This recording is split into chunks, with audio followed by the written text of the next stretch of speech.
and welcome to Ride Report, your latest and greatest in theme park opinions. I'm Mel, And I'm Rachel. and this season is all about Universal Orlando's new park, Epic Universe. This episode, we are covering Darkmoor, the little German town where all of Universal's classic monsters live. Yes, and let's get into those first impressions. This was our very first portal that we walked into. Yes, and this is where we spent most of our time. Yes, yes, it is. This was the one I was most excited for, Same both here. to report on and to experience. Oh, yeah. We watched so many of the Universal classic monster films We to watched prepare all the basic ourselves. ones Yeah, to get ready.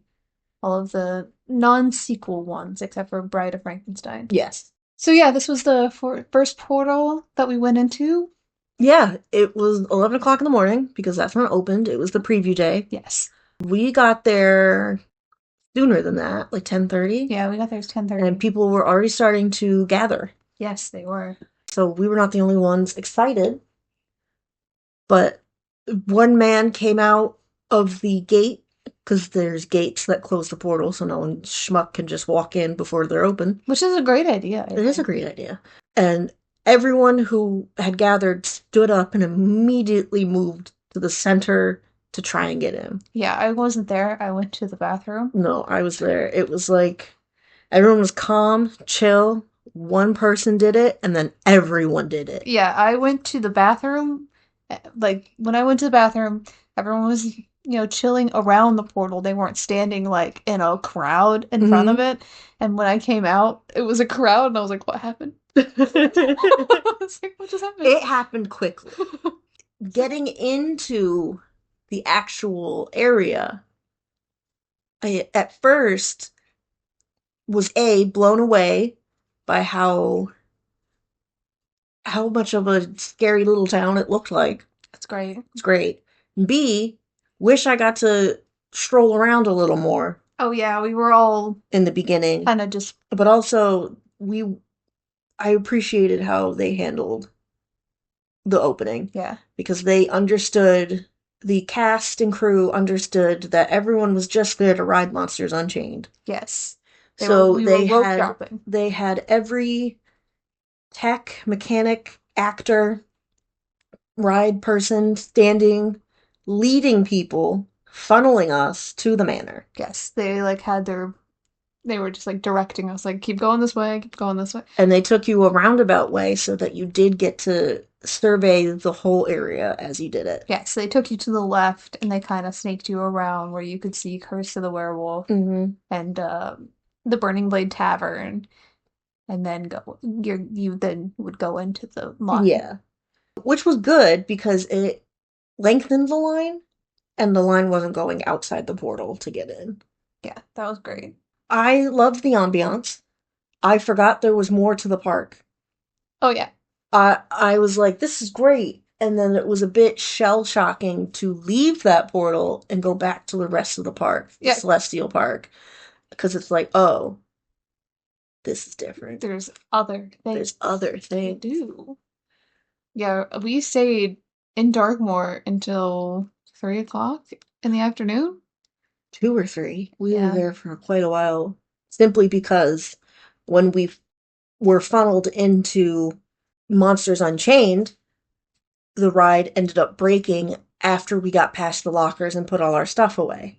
And it broke. I initially said in our intro episode that it broke for about an hour. It was more like 2.5. Yeah, it was definitely an extended delay. It was a long time.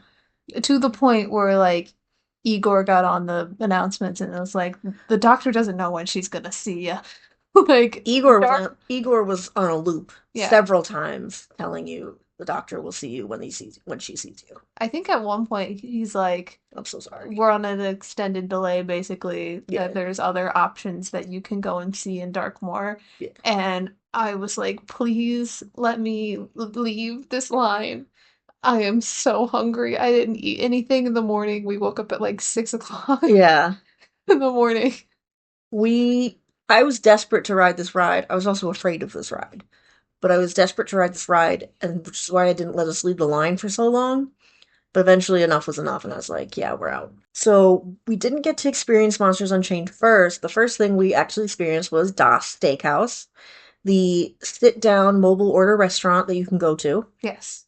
But let's get into what they offer in Darkmoor. Yes. So for rides and shows, there are no shows. But there are two rides. There is the family coaster, Curse of the Werewolf, and Monsters Unchained, the Frankenstein Experiment. The star of the park, I think. Yeah, that and Ministry are like Yeah, the ones that are those are getting the ones they hyped up the the most. most hype. Curse of the Werewolf, you didn't like as much as I did, but It, I like the family coasters. You like the I'm gonna kill you coasters. yeah. For those who haven't experienced Curse of the Werewolf or know anything about it, it is a family coaster that spins you around. Like the cart itself spins in a circle. Yes. And it's not Um, like a controlled spin, it just depends on it's just a free spin. the weight that you got in the Yeah. car. The queue line is outside, but it is themed with quotes from the movie. Yes. The original 1940s movie.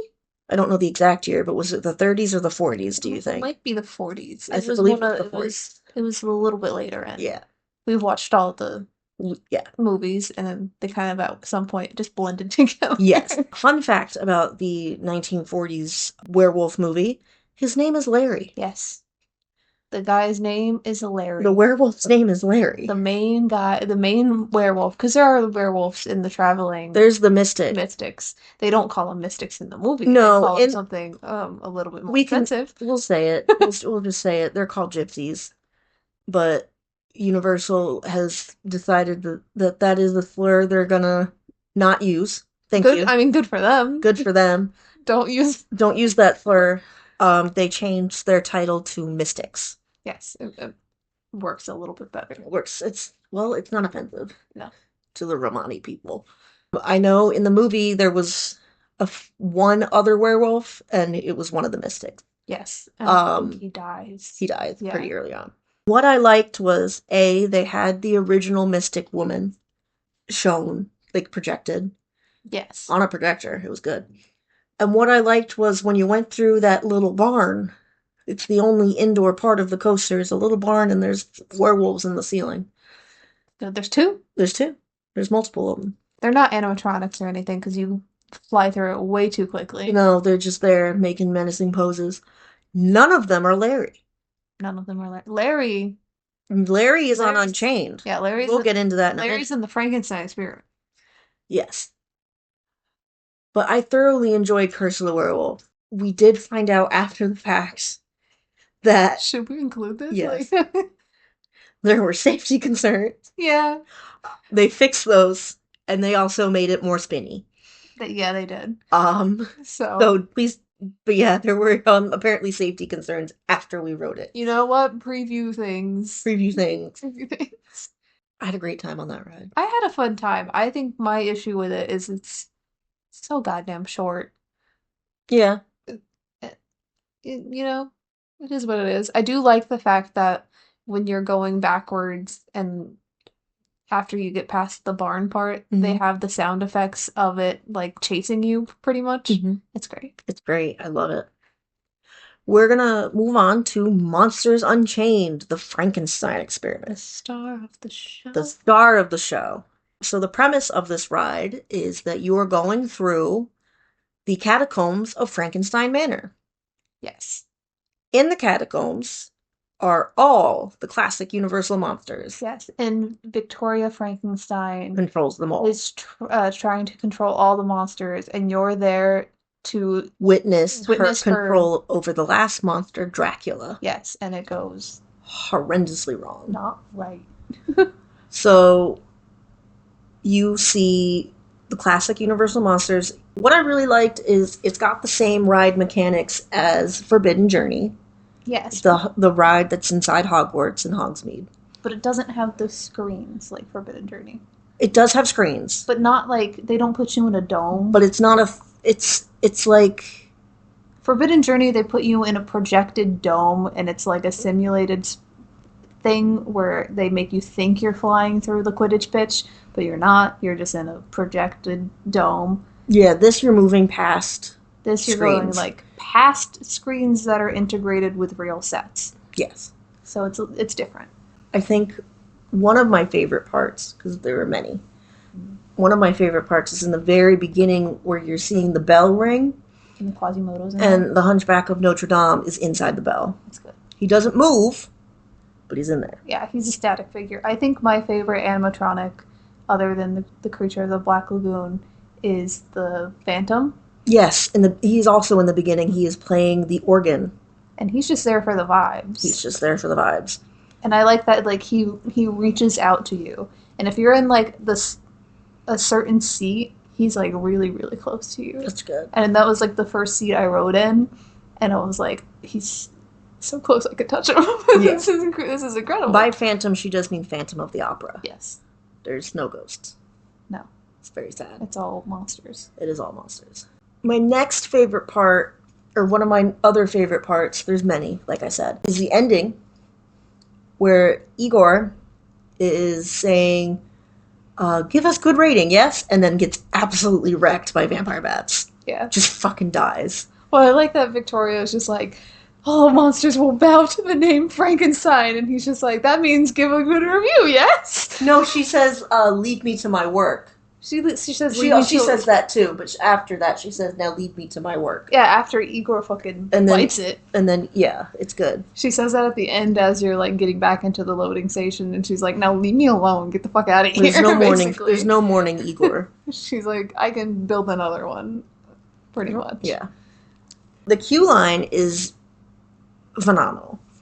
So it's through the entire Frankenstein Manor. Do you know about the Easter egg that's in the ride of Unchained? No, I missed it. It's a Halloween Horror Nights Easter egg. Oh. Where there's icons of previous years, like statues, next to, like, where the creature of the Black Lagoon shows up. Mm-hmm. There's, like, statues around there. There's one for Jack the Clown, Chance, one other one, I'm blanking on the name, but there's references to Halloween Horror Nights. To the hosts? Yeah. Nice.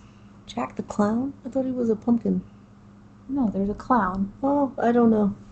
I've only started going to Halloween Horror Nights in 2022. I don't know all the hosts. There's a clown. He's a pretty popular one. Okay. He's returned every so often. I'm thinking of Jack the Pumpkin King from Nightmare Before Christmas. No, not him. Different Jack. That's a different Jack. But okay. Yeah, there's references to Halloween Horror Nights, and it's really, really pretty. So. My favorite, back to the queue line. Yes. Sorry. My favorite thing about the queue line is the 2 pre-shows. So the first pre-show, you have Igor explaining the ride mechanics. When he explains the ride mechanics, the ride's not like that at all. No, he whips that little animatronic around. You're not going to be whipped around. You're not going to be whipped around. It's very fluid, very nice, but he's like, he talks to you, calls you a delightful freak. Mm-hmm. It's all very good. And then you go to the next pre-show, and it's Victoria. You will either experience her in all her animatronic glory, or she'll be broken, and you'll, like she was for us. You'll see a curtain. You'll see a curtain with a screen. The curtain won't have a screen, but there's a screen that she's on instead. That she's on instead. Yeah. She's on like a security camera feed looking thing. What did work for us, and this was the first animatronic we experienced, was Frankenstein's Monster 2.0. So this is not the original Frankenstein monster that was built in the 1930s by Henry Frankenstein.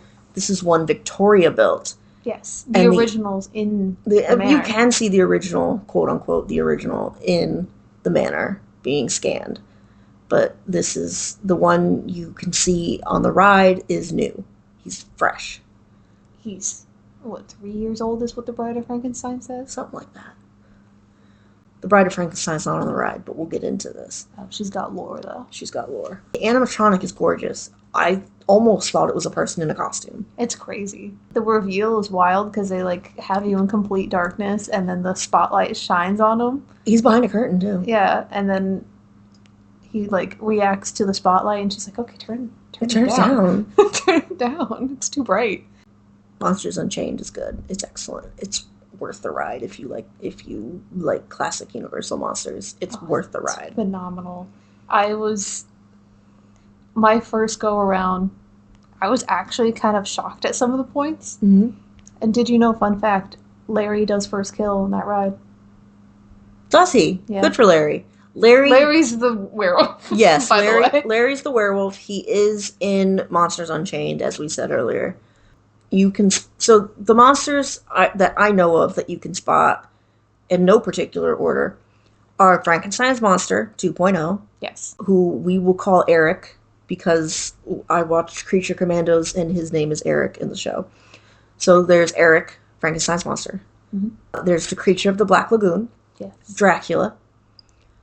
There's Dracula's wives. Larry, the werewolf.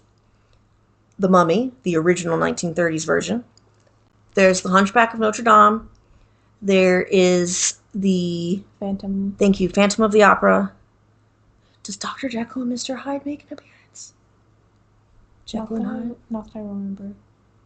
Weird that Quasimodo does, and he doesn't. Well, Quasimodo's there for like a second. If you weren't looking for him, you miss him. Because I asked my husband if he saw the guy in the That's bell. not true, because the chair tilts you on your back and he's in the bell. Well, I asked my husband if he's seen it, and he said no. Maybe he didn't know. He was like, what? There's a guy in there? And I was like, you weren't looking? It's not... You can't really look around on the ride too much. The over-the-shoulder strap. Thank you. The over-the-shoulder strap is so thick that it's kind of hard to look to your left and right and see things. So the chair does all the looking around for you, so you can stare straight ahead. Straight ahead. But I think, I feel like we're missing somebody. We definitely are, but there's quite a few.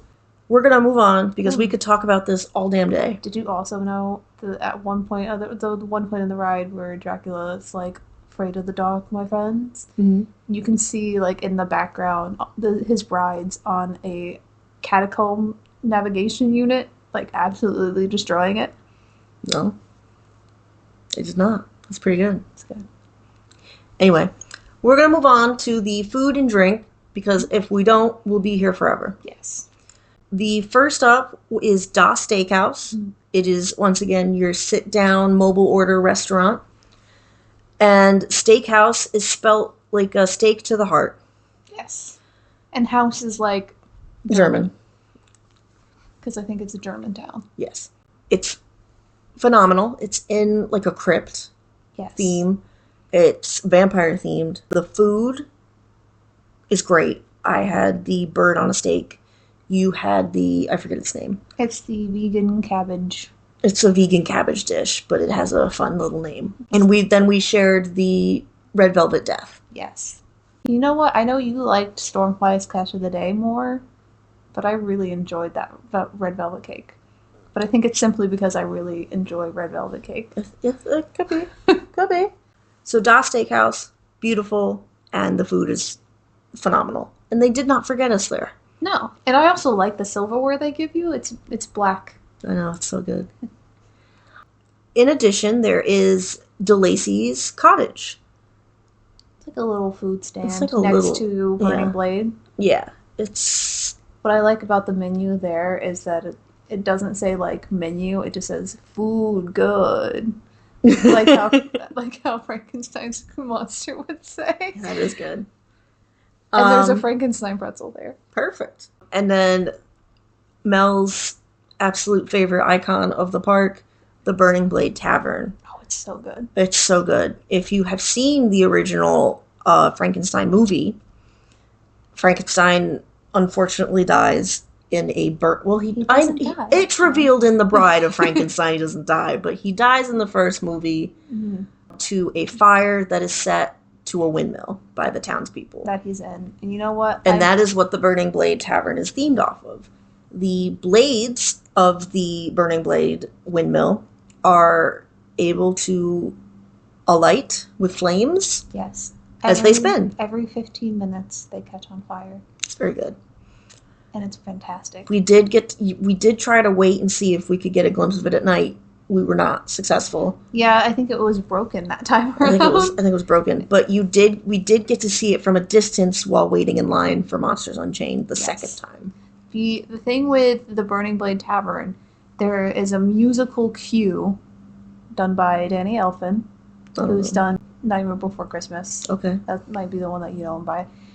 There's a musical cue, and then you see lights in the pathway leading up to the windmill. Yeah. And then it alights. So the lights are basically like the townsfolk with pitchforks the crowd, and torches. Yeah, the crowd coming up to light it on fire. And it's like... Shout out to this police siren that's going on.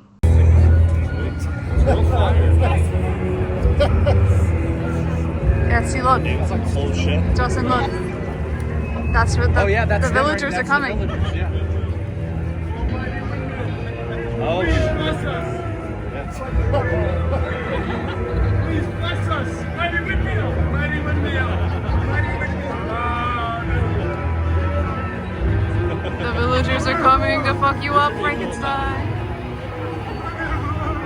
the villagers are about to light that bitch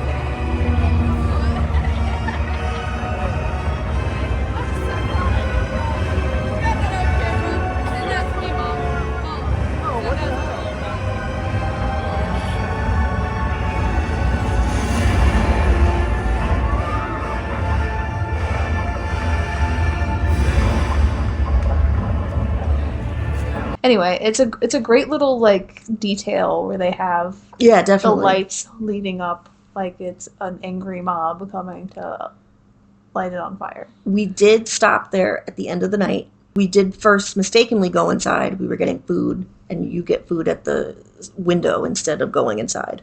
Yeah. What I liked was that there was a meetable character in there. Yes. I don't know. The Monster Hunter is what they're called. Is she a monster hunter, or is she just a townsperson? No, they're a monster hunter. Oh, that's cool. She's a monster hunter, or she was a she when we were there. I don't know if they change them out. I think it depends on when you're in there. And I thought that was pretty cool. She's just interacting with the guests of the park. And she's telling you kind of like the backstory of like what Darkmoor is and why it's like that. Yeah, it's pretty good. The ambiance is pretty good. The whole The food service thing. No, the whole bar itself is just like a little hole-in-the-wall, old pub style. Yeah. And then you get up to the front counter where you order your drinks, and there's like monster specimens and such behind the counter. Yeah, they have like little busts. Like, you know how like people put deer heads on the wall? Yeah. There's like deer head style monster memorabilia. Taxidermy? Yeah. Taxidermy is the word you want. So it's pretty good. And then when we figured out where we're supposed to get our food, we had what was it called? The Hunter's Steak? The Hunter's Steak, which is a garlic butter pretzel. Oh, it was so good. I don't know if it's because it was late at night and we were just hungry. It was a phenomenal pretzel. No, I think it was just because it was a great pretzel. It was. I had it a second time around, and it was still as excellent as I remember. That's good. I'm glad it was good multiple times. You know, I'll just drink garlic butter, so I don't know what that says about me. I will also just drink garlic butter. But the garlic butter that they give you for the hunter steak, phenomenal. It is phenomenal. We're going to move on to the atmosphere and experiences that you can have in Darkmoor. Mm-hmm. So the atmosphere is a misty, cursed little town. Yes. In Germany. Frozen in the 1800s, I would say. The buildings look dilapidated. It's great. It's gorgeous. Very medieval, but not set in medieval times. Yes, and I like the way the manor looks in the distance. It looks new, like it shouldn't be there.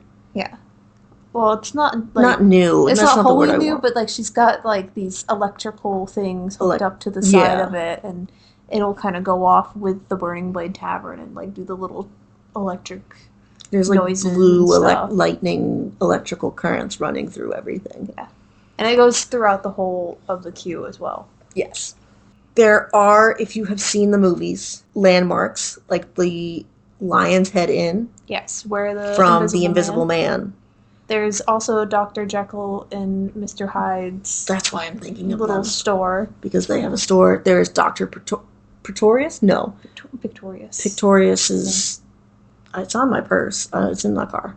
Dr. Pictorius's store that you can shop at. There's also his little coffin there. In his store, there's a coffin, I think is his coffin. Nice. Because it's got his picture on top That's of good. it. Dr. Pictorius is in The Bride of Frankenstein. Yes. If you have not seen it. He helps make her. Yes. Well, he forces Dr. Frankenstein to make a new one for the original Frankenstein monster. He's like, he needs a friend. And he's like, friend. And then she's afraid of him, so he blows up the whole tower.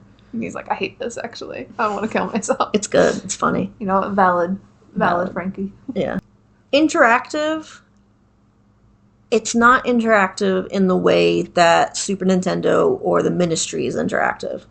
It's interactive in that it's got your meetable characters roaming around. Yes, the roam around characters of this area is spectacular. I love how... There's a violinist.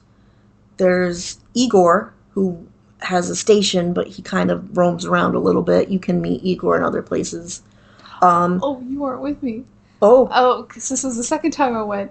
There was a wheelchair-bound person coming out of the bathroom as Igor was going, I guess, going back to backstage. And he kind of, like, accidentally, like, clips this guy off. Like, clips the wheelchair user. Mm-hmm. And he was just like, oh, look, what is this? What are you doing here?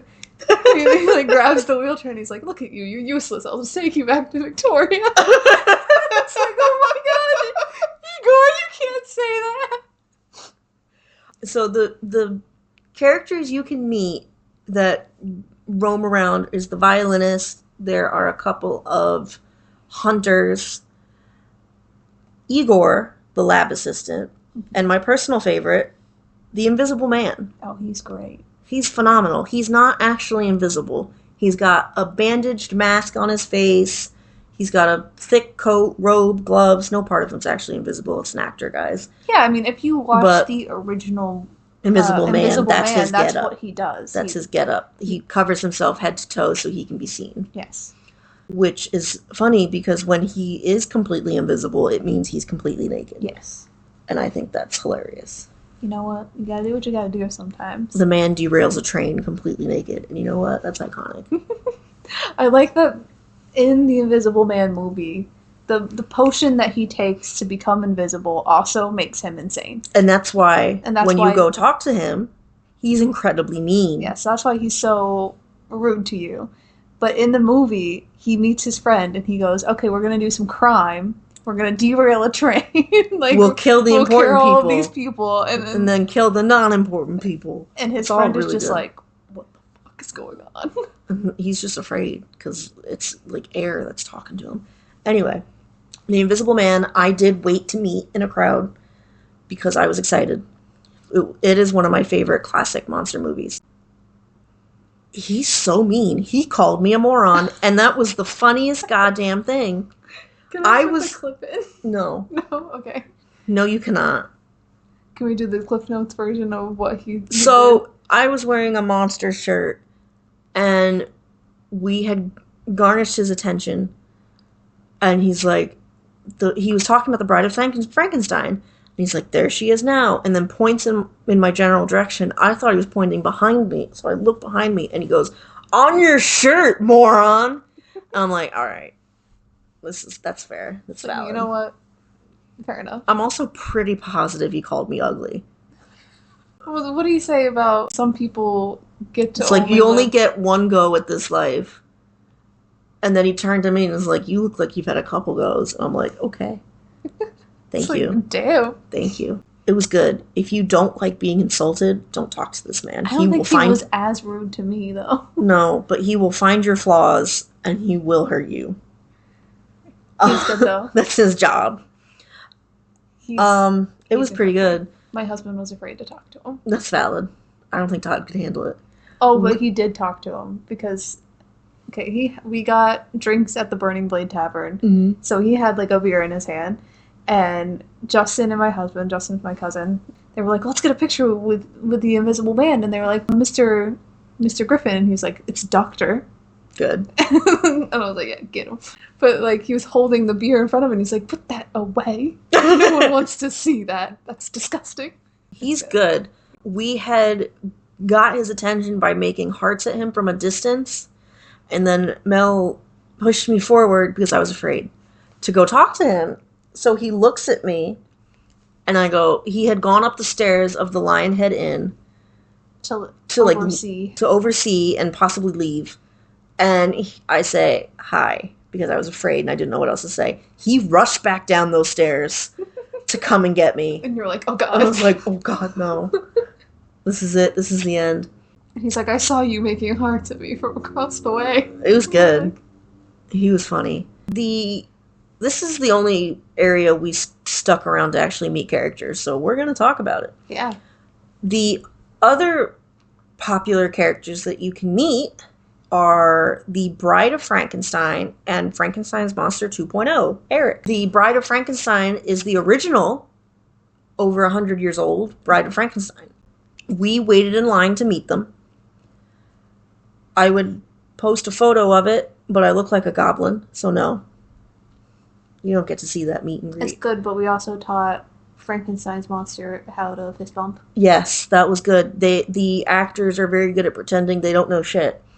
So, obviously I was a little, we'll say starstruck at meeting them, so Mel carried the conversation, but the bride was like, someone taught us this, and then did a very slow, very gentle high five, and Mel was like, but have you been taught this? And like holds out her fist to do a fist bump, and the bride's like, you're not going to punch us. And she's like, no, it's a fist bump.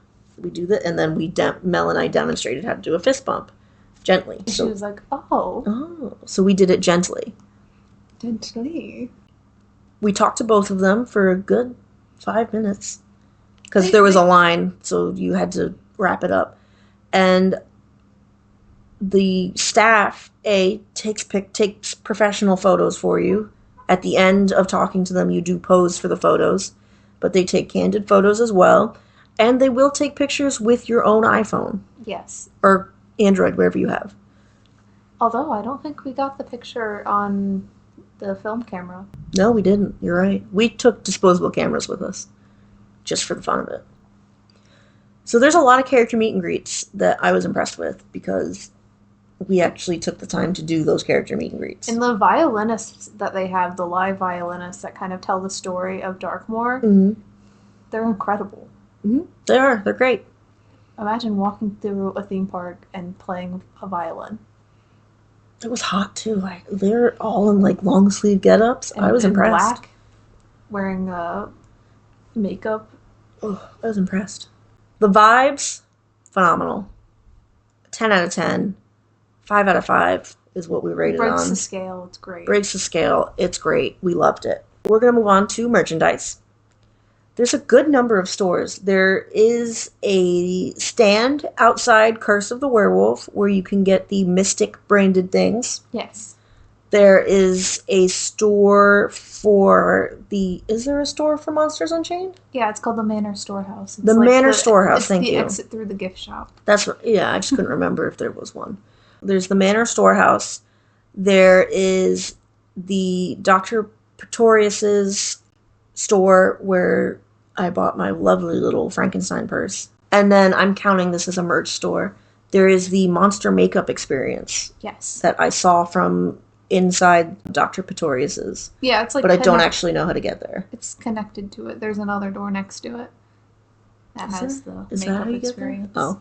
And they, like, make up children and adults to be whatever, like a number of monsters that whatever you want. But adults beware, if you paint your face, they won't sell you alcohol because they can't confirm your ID with face paint. That's hilarious. I like that. That's okay. If you're there to drink, don't get your face painted. No. So there's a good number of stores, and the variety of merchandise is great. You've got magnets, coasters, cups, purses, clothing. They have medical scrubs. Yeah, they do. My favorite piece of merchandise over there is the Bride of Frankenstein dress. It's gorgeous. It's beautiful. One thing we missed that I saw on TikTok was the Burning Blade Tavern hat has a bottle opener under the brim. Does it really? Yes, it does. So good. That makes sense for them. It does make sense for them. So there's quite a bit to look at. I love the vibes. I love the aesthetic. That's why we spent so long there. I know. Well, no, we unintentionally just stayed in that line for Monsters Unchained. Well, for Monsters Unchained, I like looked at you and I was like, this is the first and only time you're probably going to be here for a while. What do you want to do? What and do then you I was wanna like, do? it's gonna come back up the second we leave.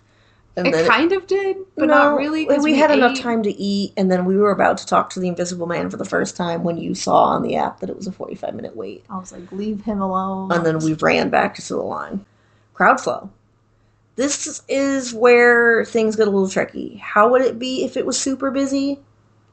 Okay, not great. Yeah, I think the smallest portal. It's the smallest portal. The pathways are the most narrow because it's set to be medieval town in the 1800s. Yeah. I know that medieval times are not in the 1800s, but the time, you get it. It got the medieval vibes to it. Yes. Is what you're trying to say. Yes. The pathways aren't super wide. There's a fountain in the middle of the town square where you can sit, but lots of people are going to sit there and it's going to get a little congested. There's also like a shaded area at the exit of where Das Steakhouse is. Mm-hmm. There's like an outside shaded area that you can kind of chill in there. Yeah. If it's too bad, hot wise. Yeah. And then do you have to fight for your life to get from point A to point B? Yeah. Yeah. You do.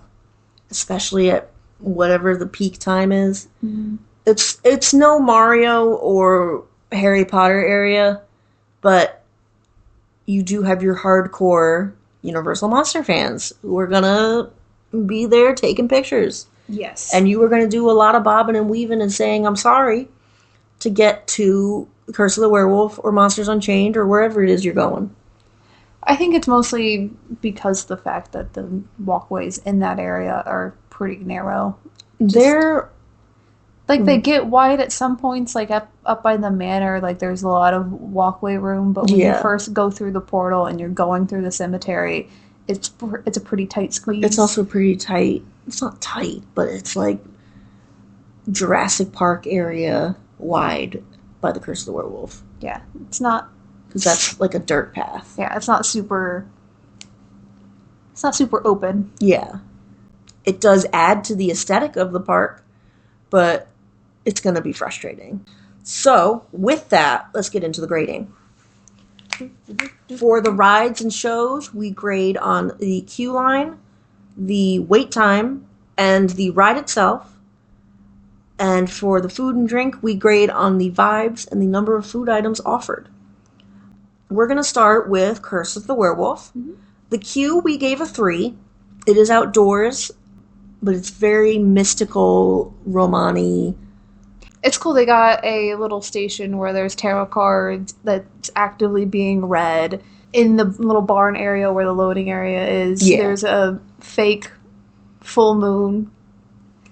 It's pretty cute. There's things to look at, for sure. It's definitely more impressive at night. This whole area is more impressive at night. Yes. But there's definitely, I think you'd want to experience them both during the day so you can catch the finer details, and the night time so you can see like the full moon and the projections, and it's good. We'll say I liked Curse of the Werewolf more at night. Yes. We didn't say it was a 3. It was a 3. Yeah, the queue was a 3. The queue was a 3. The wait time, we gave a 4. We got on quickly both times. Yeah. That we rode it. The first time, I think our estimated wait was an hour. And we were like, yeah, sure. It was like 20 minutes. Yeah, it was good. So the wait time was a 4. The ride itself, we debated. I want to give it a 4. Mel wants to give it a 3. I forced her to give it a 4. So it gets a 4. So it gets a 4. I do understand what she's saying. It could be longer. there could be more werewolves that you could see, but it's a good coaster. Or they could slow you down in the barn area where you can actually catch the freaking werewolves. Because the first time you fly through it, and you're like, there were werewolves in there? You go through that barn 3 times, though. I know, but like the first time, like if you're not actively aware that there's gonna be a werewolf in there, or 2 werewolves in there, you're just like, I get what you mean. Yeah, fun coaster. Why do we go through this barn? Yeah, the ride we gave a 4. So let me average that out. I'm pretty sure the average is a 4. I think that what happened with Curse of the Werewolf is that they didn't have a lot of footprint and they had to think of something on the fly, like what will fit here, and they came up with Curse of the Werewolf. It's definitely shorter. I would say coaster-wise, it's shorter than the Flight of the Hippogriff. Yes. Monsters Unchained, the queue line, a 5. There's so much to look at. There's so much to see. There is one room where it does little, like, Blair Witch-esque videos of the different monsters. You know what those are, right? Yeah, they're footage of the different creatures. Yes, it's footage of Victoria and Igor capturing the monsters. Is that what that is? On. Yeah. I thought it was just like... I thought it was like Blair Witch-esque of them, like, of these different captures of these creatures murdering people. No, it's them going to capture the monsters. Oh, nice. So, we only really saw Creature of the Black Lagoon the first time around. I did manage to see the werewolf one, but I don't think you were paying attention to that one. No, I think I was just walking through. Yeah, you were just vibing. I was looking at the window that's in that room. There's a window that's permanently nighttime, and the Burning Blade Tavern's like in the distance. Nice. Constantly on fire. That's sick. So the queue is a 5 because we loved it so much. The wait time, you're gonna wait. There's gonna be a little bit of a wait, but not a bad wait. I've been seeing this ride at a consistent 15 to 20 minute wait. Because it really just flies through people. It's on a moving platform. It's constantly funneling through ride vehicles, like Forbidden Journey. Yeah. So you're not gonna, if people are paying attention and putting their things in the lockers quickly, you're not gonna wait that long. Right. So the wait time we gave a 4.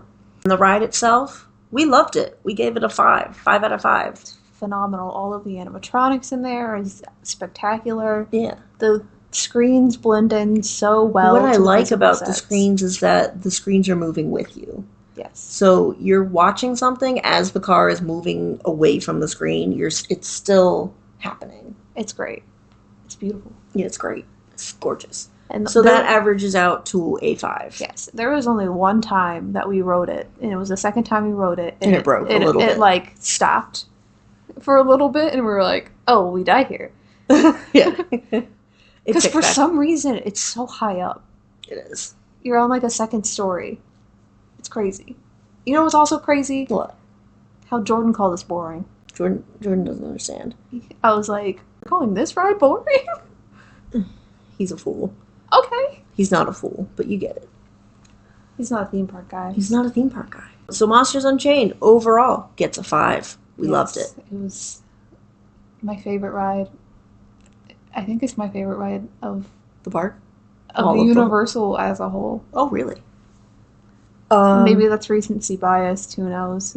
But I loved it. And I crave to ride it. I understand. We're going to move on to grading the food and drink options. Starting with Das Steakhouse. The vibes. We gave it a 5. The number of food options, also a 5. There's a lot to eat there, both vegetarian and not. If you're a pescatarian, like Mel, there is, fish on a steak instead of bird on a steak, which is like their signature dish or whatever? No, there's a fish sandwich, I think. Not a steak. I don't think it's a steak. I think it's a sandwich. No, like the kebab. Yeah. There's a fish kebab. Is there a fish kebab? I think so. I think it's salmon. I thought... She's going to look it up. I thought it was the sandwich. There's probably a sandwich too, but there's also something on a... There's 2 versions of something on a steak.